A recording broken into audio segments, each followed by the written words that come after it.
aktuali tema, apiburta mitais ir labai daug neaiškumų - hormonai ir moters savijauta.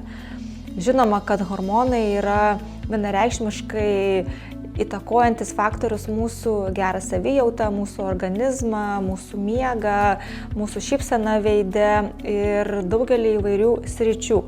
Moteris ypatingai yra susijusios su hormonais ir vienas pagrindinių hormonų, kuris turi įtakos moters sveikatai, tai yra estrogenas, ir progesteronas.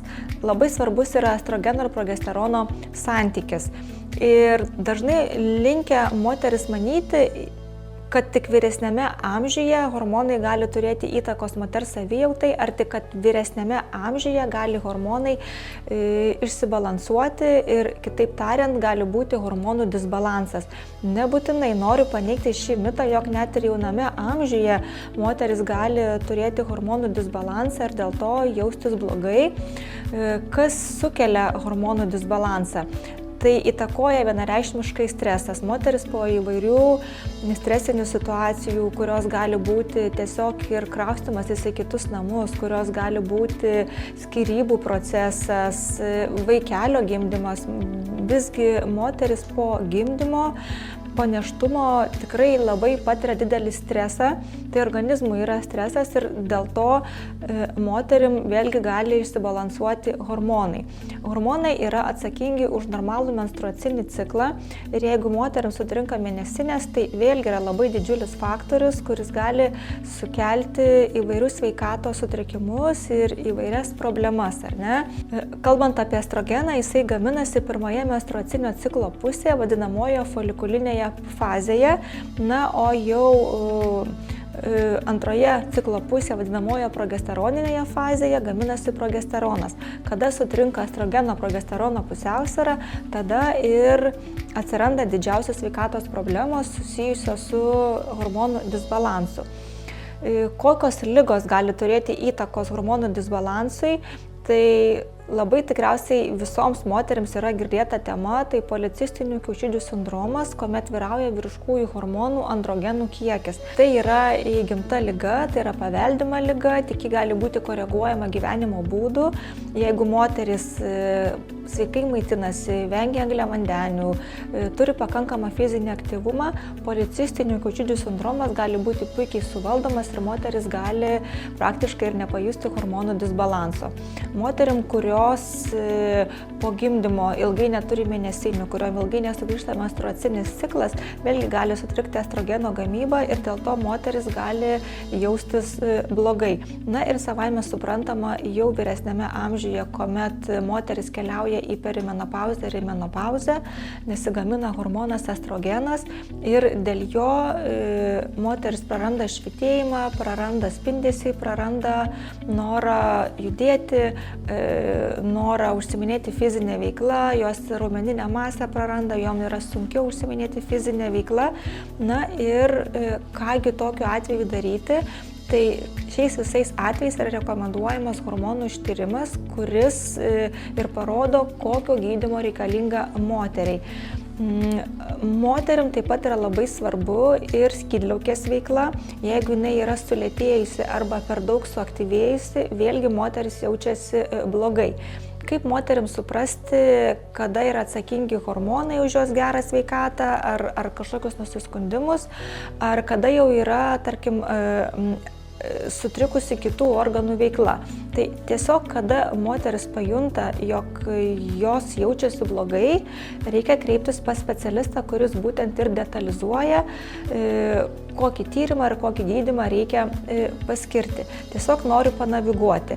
Jeigu jūs jaučiatės nuolat patinusi, jeigu jums kaupiasi skysčiai, tai tikriausiai yra sutrikusi progesterono gamyba. Tada reikia atstatyti jo trūkumą arba priešingai koreguoti jo perteklių.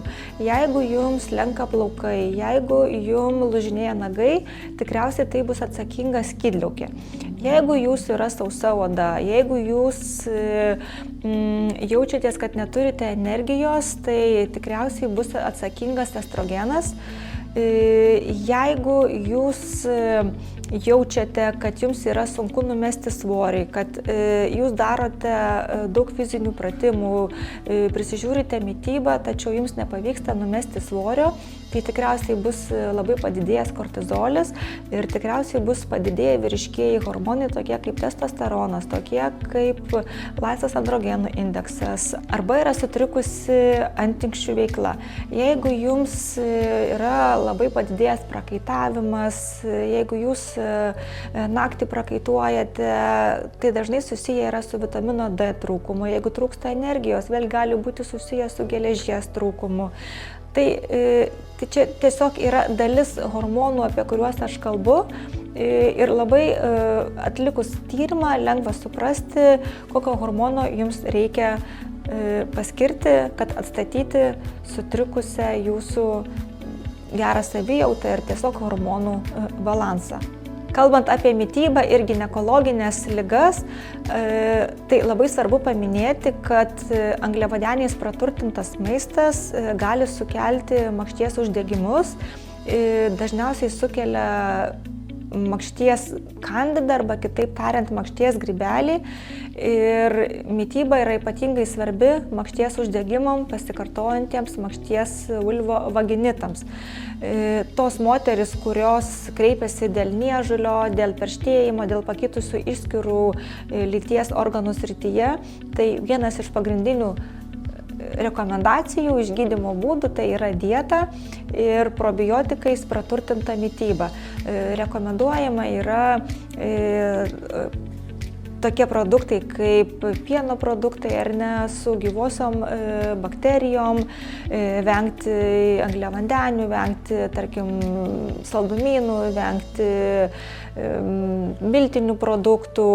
Ir iš tikrųjų mityba yra svarbi ne vien tik tai makšties uždegimam, tačiau yra tokia liga endometriozė, kur yra labai gerai koreguojama mityba ir gyvenimo būdų.